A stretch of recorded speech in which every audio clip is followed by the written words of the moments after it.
এই গরমে মানুষ যেখানে টিকতে পারছে না সেখানে আবার বিয়ে ভাবা যায়, তাই না? ভাবতেই কেমন লাগে। আসসালামু আলাইকুম, বন্ধুত্বের মিষ্টি বন্ধন থেকে আমি আফরিন ঢাকা থেকে বলছি। সবাই কেমন আছেন? আশা করছি দেশ ও দেশের বাহিরে যে যেখান থেকে বসে আমার আজকের ভিডিওটি দেখছেন সবাই সুস্থ আছেন, ভালো আছেন।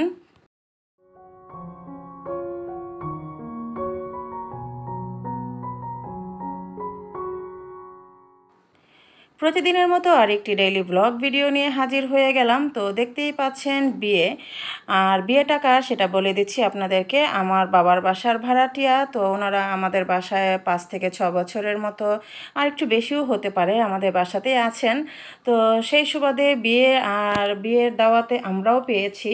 তো গায়ে হলুদের দাওয়াত পেয়েছি, বিয়ের দাওয়াতও পেয়েছি। তো এটা ছিল গায়ে হলুদের ভিডিও। গায়ে হলুদটা রাত্রে ছিল। আর প্রচণ্ড গরমে যেখানে মানুষ মানে টিকতে পারছে না সেখানে এই বিয়ে খাওয়া, কিন্তু কি আর করব, প্রতিদিনের মতো কাজ তো আমাদের চালাতেই হয়, প্রতিদিনের রান্না খাওয়া করতে হয়। সেরকম ক্ষেত্রে বিয়ে যেহেতু, দাওয়াত যেহেতু পেয়েছি, সেটা তো রক্ষা করতেই হয়, তাই না? আর যে মেয়েটাকে দেখতে পাচ্ছেন ওর নাম হচ্ছে স্মৃতি। আর এই মেয়েটা কিন্তু অনেক ভালো।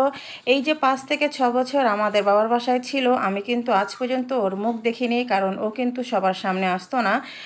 এই প্রথমবার কিন্তু আমরা ওর মুখ দেখতে পেরেছি। বিশেষ করে আমি, আমার ফ্যামিলি কিন্তু এই প্রথম ওর মুখ দেখতে পেরেছি। ও কিন্তু সবার সামনে আসতো না। খুবই লক্ষ্মী একটা মেয়ে, যার ঘরে বউ হয়ে গিয়েছে, আসলে ঘর আলোকিত করেই থাকবে। খুবই ভালো সব দিক থেকে, আচার আচরণ ব্যবহার, আমি যা শুনেছি আর কি আমার মায়ের কাছে। তো সবাই মিলে কিন্তু আমরা গায়ে হলুদে চলে এসেছি রাত্রে, যেহেতু আমার বাসা থেকে আমার বাবার বাসা একেবারেই কাছে। যারা চেনেন তারা তো জানেন, আর যারা চেনেন না তারা তো দেখতে থাকেন ভিডিওটা। আর এখানে হচ্ছে আমরা বসে আছি আর গায়ে হলুদ দেখছিলাম। আর যেহেতু প্রচুর গরম, খুব একটু মানে আড়ালেই থাকছিলাম, খুবই কষ্ট হচ্ছিল, কিন্তু কিছু করার নেই। যেহেতু দাওয়াতটা কিন্তু আসলে দাওয়াত না, এটা ভালোবাসা, সম্মান, শ্রদ্ধা, এটা আসলে মেনটেন করা উচিত। তো সবাই বিরিয়ানি খাচ্ছে, এই তো। আর এটা ছিল বিয়ের দিন। আর বিয়ের দিন আমরা কিন্তু চলে এসেছি দুপুরবেলা, দেখতে পাচ্ছেন খুবই গরম। বাসা থেকে আমি ঠান্ডা পানি নিয়ে এসেছি। আর আমাদের সবারই দাওয়াত ছিল, কিন্তু আমার ভাই আর আমার আম্মুর যেহেতু অফিস ছিল, তো ওনারা থাকতে পারেননি। আমি, আমার ফ্যামিলি, আব্বু আর ভাইয়ের বউ, এদেরকে নিয়ে আমি একসাথে খেতে বসে গেছি। আর এই তো এদিক দিয়ে আমার মামা মামি তাদের ফ্যামিলিও আছে, সবাইকেই দাওয়াত করেছে। আর যেহেতু আমরা পাশাপাশি থাকি, আর রাইসুলকে খাওয়ানো যাচ্ছে না, রামিসাও খাচ্ছে না, আমার ভাইয়ের বউ খাচ্ছে না, তেমন করে আমিও খেতে পারিনি।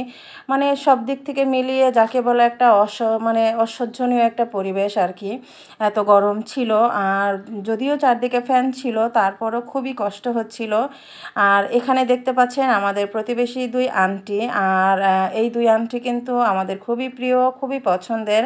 আর আন্টিরা কিন্তু আমাকে খুবই ভালোবাসে, কারণ ছোট থেকে আমাকে দেখে আসছে।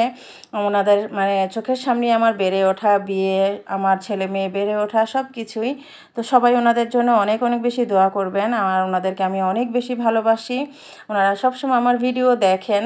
তো অনেক অনেক ভালোবাসা আন্টি আপনাদের জন্য। আর এদিক থেকে আমাদের খাওয়া দাওয়া কিন্তু হয়ে গিয়েছে। তো আন্টিরা পরে খেতে এসছেন, তো সেজন্য আপনাদের ভাইয়া একটু ভিডিও করে রেখেছে আন্টিদেরকে। তো সব কিছু মিলিয়ে কিন্তু ভালোই লেগেছে। আর বিয়েটা কিন্তু ভালোই ছিল। আর মেয়ে, কনে আর জামাইকেও দেখিয়ে দিব আপনাদেরকে, কারণ যতটুকু পেরেছি আসলে এই গরমের মধ্যে ভিডিও করার চেষ্টা করেছি আপনাদের জন্য। খুবই গরম, খুবই গরম। সবাইকে অনুরোধ করব বেশি বেশি করে পানি খাবেন, স্যালাইন খাবেন, শরবত খাবেন।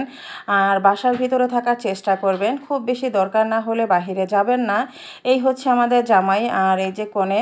মাশাল্লাহ, জামাই বউ দুজনেই কিন্তু খুব ভালো মানিয়েছে। ওদের জন্য সবাই অনেক অনেক বেশি করে দোয়া করবেন, যাতে ওরা সুখে শান্তিতে একসাথে সংসার করতে পারে, সুখে দুঃখে একজন আরেকজনের পাশে থাকতে পারে। আর আজকের ভিডিওটি যদি আপনাদের ভালো লাগে, তো সবাইকে অনুরোধ করে নিব সবাই আমার ফেসবুক পেজটা ফলো করে দিবেন। আর যারা ইউটিউব থেকে দেখছেন, তারা প্লিজ আমার চ্যানেলটাকে সাবস্ক্রাইব করে আমার পাশে থাকবেন। আর অবশ্যই একটা লাইক দিয়ে দিবেন। আপনাদের একটা লাইক কিন্তু আমাকে অসংখ্য অসংখ্য অনুপ্রেরণা দেয় সামনে এগিয়ে যেতে। আর ভিডিওটা কেমন লাগলো অবশ্যই জানাবেন। বর কনের বিদায় হচ্ছে। আর কনের বিদায়ের এই মুহূর্তটা কিন্তু যার কাছে যেমনই লাগুক না কেন, মা বাবার কাছে, আত্মীয় স্বজনের কাছে কিন্তু খুবই কষ্টকর। এর থেকে কষ্টের কিন্তু আর কিছু নাই। সবাই ভালো থাকবেন। আল্লাহ হাফেজ।